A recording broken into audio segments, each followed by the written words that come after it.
5 habitudes à adopter pour bien gérer son argent quand on est étudiant. Bonjour à tous, je suis Chris Tuttle, votre expert et votre coach en gestion financière. Mon but est de vous aider, vous qui avez des difficultés avec l'argent, à atteindre la sérénité financière dont vous avez besoin pour réaliser la vie de vos rêves.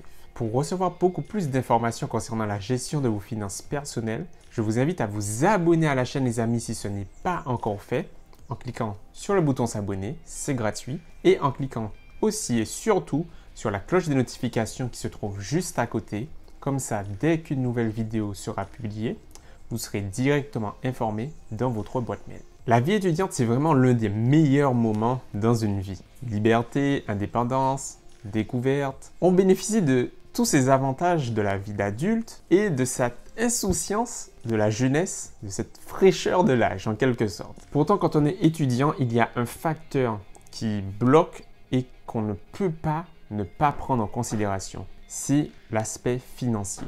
On a le temps, on a l'énergie, on a également la motivation pour réaliser un certain nombre de choses, mais malheureusement, souvent, l'argent, le côté financier, fait défaut. Alors pour résoudre tout ça et pour avoir une vie assez épanouie, beaucoup de personnes, d'experts parfois, conseillent d'opter pour des services de partage, comme les colocations, comme les partages d'outils, d'objets et autres, mais également de profiter des remises, des réductions qui sont permises grâce à ce statut d'étudiant. Ce sont des avantages effectivement qui sont très intéressants dans un grand nombre de cas. Mais finalement, les amis, ce n'est pas réellement résoudre le problème. Ce n'est que surfer sur une situation qui est assez délicate pour limiter la casse. Le problème reste présent et il continue à guetter. Et le stress qu'il engendre reste également toujours bien présent. Ce que je vous propose dans cette vidéo, c'est que l'on puisse voir ensemble comment 5 nouvelles habitudes, 5 nouveaux comportements peuvent vous permettre de réduire ce stress et de mettre de côté ce problème lié à l'aspect financier. La première chose à faire est d'identifier les différents postes de vos dépenses. Tous les mois, vous avez des dépenses obligatoires qui reviennent. Votre loyer, vos frais de scolarité, frais de gaz, eau, électricité, le téléphone, l'alimentation, bref. Il y a tous ces postes que vous ne pouvez pas supprimer, auxquels vous ne pouvez pas y déroger. Vous devez absolument savoir combien vous coûtent toutes ces charges.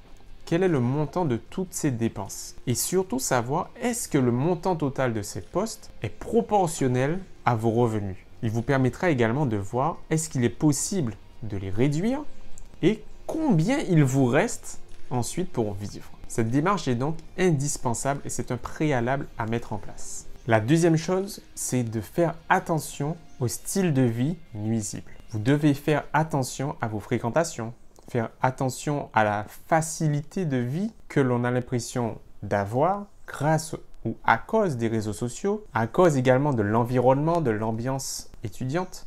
Il faut faire attention en fait à tout ce qui vous entoure, à l'environnement qui vous entoure. Car vous le connaissez très probablement, on est la moyenne des 5 personnes que l'on fréquente. Parfois même un peu plus. Quand on est dans un environnement qui n'est pas propice à la sérénité financière, qui au contraire vous conduit à agir de façon irréfléchie, eh bien il ne faut pas s'étonner que cela ait eu des répercussions négatives, que cela déteigne sur vous, sur votre comportement financier. Alors pour éviter tout cela, il faut accepter de mettre certaines choses de côté parce que ces choses ne font que vous nuire. Cet entourage ou ces personnes ne font que vous nuire. La troisième chose à faire, c'est d'anticiper les coups durs. Un ordi qui tombe en panne, un téléphone perdu, des clés de logement égarées. Qui n'a jamais connu ces galères? Qui n'a jamais connu de galères dans sa vie? Ce sont des situations qui arrivent à tout le monde et à n'importe quel moment. Alors, il faut mieux se préparer. Et d'ailleurs, ces situations, elles sont non seulement frustrantes, mais elles ont en plus un coût financier important.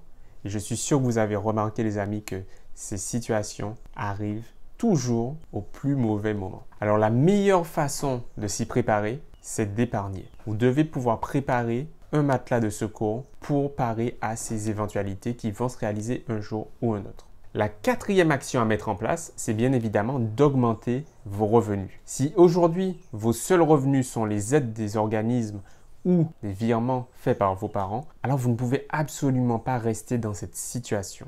vous devez obtenir des revenus supplémentaires, des revenus complémentaires pour acquérir une plus grande indépendance. Ce n'est que comme ça que vous serez en mesure d'avoir plus de contrôle sur votre vie financière. C'est beaucoup plus facile effectivement quand on n'a pas à se forcer pour recevoir des revenus, des paiements. Mais ça ne fonctionne pas comme ça les amis. Il y a un moment où vous ne pourrez plus rester dans ce type de fonctionnement. Et vous devez dès maintenant, même si votre situation n'est pas catastrophique, vous y préparer et trouver une façon d'augmenter vos revenus. Ça passe comment?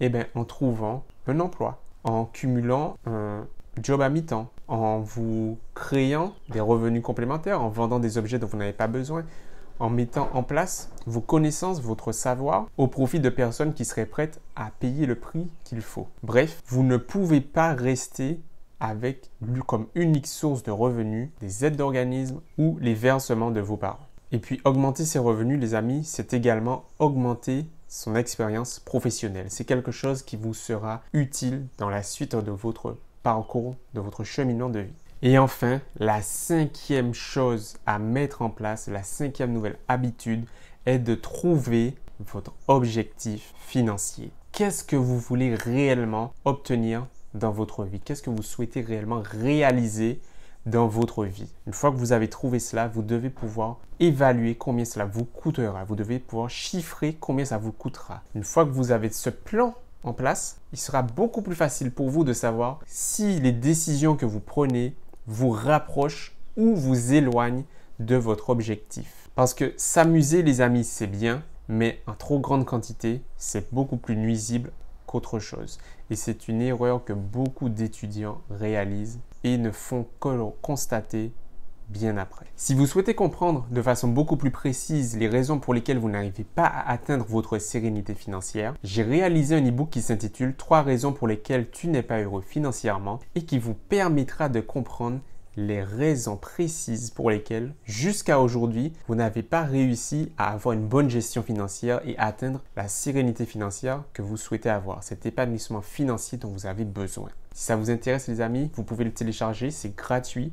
Le lien est dans la description de la vidéo. Si bien sûr vous souhaitez aller beaucoup plus loin, vous souhaitez un accompagnement beaucoup plus en profondeur et beaucoup plus personnalisé, vous pouvez toujours réserver une séance avec moi. Le lien est également dans la description de la vidéo. Si vous avez appris une chose nouvelle grâce à cette vidéo, les amis, n'oubliez pas de la liker. Likez-la et partagez-la surtout au maximum d'entre vous. Et abonnez-vous à la chaîne si ce n'est toujours pas fait. Moi, je vous dis à très vite et je compte sur vous pour reprendre vos finances en main. D'ailleurs, dites-le moi dans les commentaires, prenons cet engagement ensemble et dites-le moi, écrivez-le moi. C'est promis, j'adopterai ces comportements pour mieux gérer mon argent. Je compte sur vous les amis et je suis également avec vous. En attendant les amis, prenez soin de vous et je vous dis à très vite. Bye!